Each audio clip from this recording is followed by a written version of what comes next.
바로 시작하겠습니다. 먼저 툴루즈와 벤피카의 경기를 분석해 보도록 하겠습니다. 툴루즈 프랑스 1부 13위 패승패패승입니다. 홈에서는 UEL에서 리버풀을 잡아본 경험도 있었습니다. 물론 리버풀이 상당히 힘을 빼고 나온 경기이기는 했지만 상위 전력을 상대로 만만한 전력은 아니라는 것입니다. 다만 해당 경기에서도 선제골을 넣고 내려앉는 상황에서도 결국 강호의 꾸준한 전방 압박에서는 힘을 별로 쓰지 못했던 것은 사실입니다. 결국 후반전에 지친 모습을 보이는 것이 지속적으로 나오고 있는 상황이 매우 아쉬운 양상입니다. 벤피카 포르투갈 1부 2위 승승무승승입니다. 2대1이라는 스코어가 아주 안정적인 상황은 아닙니다. 따라서 벤피카의 이번 경기 플랜도 전반적으로는 공격이 될 가능성이 높을 것입니다. 1차전에서 디마리아의 골이 모두 페널티킥이었다는 점을 단점으로 볼 수 있는 상황이어도 후반전에 모든 골을 넣었다는 점에서 벤피카가 상대 에너지 레벨이 떨어지는 상황에서 박스 타격이 되었다고 판단할 여지가 없지는 않습니다. 툴루즈가 늘 전반전 중반부터 힘에 겨워하는 양상이 짙다는 점은 감안해야 하나 홈에서의 강점은 리버풀을 상대로도 보여준 편입니다. 물론 벤피카의 공격적인 플레이에 난전이 될 가능성이 높은 상태고 툴루즈가 공격적인 플레이로 성과를 낸다고 해도 라인을 내리고 버티는 상황에서 장점을 보여준 모습은 아니었습니다. 오버 25가 1순위고 무승부와 벤피카의 승리에 분산 투자를 하는 것을 추천합니다. 다음은 스타드렌과 AC 밀란의 경기를 분석해 보도록 하겠습니다. 렌 프랑스 1부 7위 승승승패승입니다. 홈에서의 렌은 강점이 있는 편입니다. 일단 0대3으로 1차전을 졌으니 공세적으로 플레이해야 할 상황입니다. 다만 밀란이 이 상황에서 맞불을 암시하고 있다는 점이 퍽 부담이 될 것으로 보이는 상황입니다. 상대가 지난 경기 리그에서 로테이션을 돌린 모습이고 리그에서 밀란 같이 라인을 올리고 플레이하는 공격성을 보이는 팀에게는 PSG, 모나코 전 패배 등 약점을 홈에서도 전반적으로 보인 편이었습니다. 밀란 이탈리아 1부 3위 무승승승패입니다. 몬차에게 2대4로 패배를 기록했습니다. 역사상 처음으로 밀란이 몬차에게 패했습니다. 다만 지루, 풀리식, 레앙을 모두 선발에서 제외한 매치였다는 점은 감안해야 할 것입니다. 밀란이 아탈란타와의 차이가 좀 있는 상황이고 홈에서의 렌 저력을 무시하지 않았다고 봐야 할 것입니다. 상대의 역습에 밀란의 무지성 압박이 불안감으로 진행될 것이라는 점은 부정하기 어렵지만 밀란의 공격진은 전방 압박을 부술 수 있는 수 자체는 많은 편입니다. 밀란이 리그에서 패배를 감수하고 로테이션을 돌리는 모습입니다. 홈에서의 렌을 상대로 방심하지 않고 있는 상황입니다. 렌이 홈에서 강하다고 하지만 결국 밀란 같이 라인을 높이고 맞불 양상을 만드는 팀에게는 리그 안에서도 그다지 좋은 모습은 아니었던 편입니다. 밀란이 오버 2.5 양상에서 승리를 하는 것을 기대해 봅니다. 다음은 프라이부르크와 랑스의 경기를 분석해 보도록 하겠습니다. 프라이부르크 독일 1부 7위 페페페무무입니다. 일단 홈에서는 상당히 긍정적인 흐름을 타는 편입니다. 자신들이 주도를 하는 경우가 많은 편인데 이 상황에서는 윙어인 에이스 그리포가 공을 잘 잡아내는 면모가 있고 공격력도 홈에서 상당히 잘 터지는 양상이 있습니다. 결국 압박 위주의 팀이 홈에서 이득을 보는 것을 잘 이용하는 팀이라고 할 수 있는 전력입니다. 랑스가 압박의 질이 좋은 편이라고 하지만 약점이 원정에서 없는 편은 아닙니다. 랑스 프랑스 1부 6위 승승승무무입니다.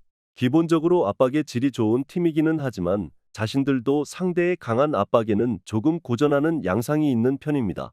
UCL에서 아스날과 붙었을 때 그 양상이 나오는 편이었는데 상대의 압박에 패스미스가 나온 것이 결국 실점으로 연결이 된 케이스였습니다. 결국 프라이부르크가 홈에서의 2점을 앞세워서 밀어붙이는 상황에서는 불리한 입장입니다. 역습 상황에서의 성과가 기대되는 상황이기는 해도 올 시즌 랑스의 공격력은 압박의 질과 별개로 좋은 편은 아닙니다. 일단 압박을 중시하는 팀이 홈에서 강한 면모를 잘 이용하고 있는 상태인데 주도권 싸움에서 유리하게 가면서 그리포의 영향력을 늘리는 것이 상당히 인상적입니다. 랑스가 압박을 자신들이 대응하는 상황에서는 깔끔한 모습을 유럽 대항전에서 보여준 모습은 아니었습니다. 프라이부르크가 유리한 상황이라고 보는 매치입니다. 다음은 디나모 자그레브와 레알 베티스의 경기를 분석해 보도록 하겠습니다. 자그레브 크로아티아 1부 3위 승승무승승입니다. 리그에서 보여주는 점유율 기반의 공격적인 플레이는 죽일 가능성이 높을 것입니다. 1차전에서 이겼고 베티스에게 굳이 맞불을 놓으면서 전력에서의 열세를 드러낼 이유가 없습니다. 오히려 베티스가 철저하게 압박과 수비를 두는 팀에게 약점을 보이는 편입니다. 4-2-3-1 전형으로 포메이션이 나온다고 하더라도 사실상 수비적으로 4-4-1-1 양상으로 이어질 가능성이 높습니다. 베티스 스페인 1부 6위 승무승패무입니다. 홈에서 져버린 것이 나비 효과가 될 수 있는 상황입니다. 지난 경기에서도 알라베스의 강한 압박에 점유율만 높지 성과를 내지 못했습니다. 자그레브가 보여줄 가능성이 높은 플랜을 결국 부수지 못한 것입니다. 상대가 크게 올라올 이유가 없는 상황이기는 하지만 중앙에서의 기복 있는 압박 때문에 원정에서는 실점 커버가 아주 완벽하지는 않다는 점도 베티스에게는 부담이 될 가능성이 높을 것입니다.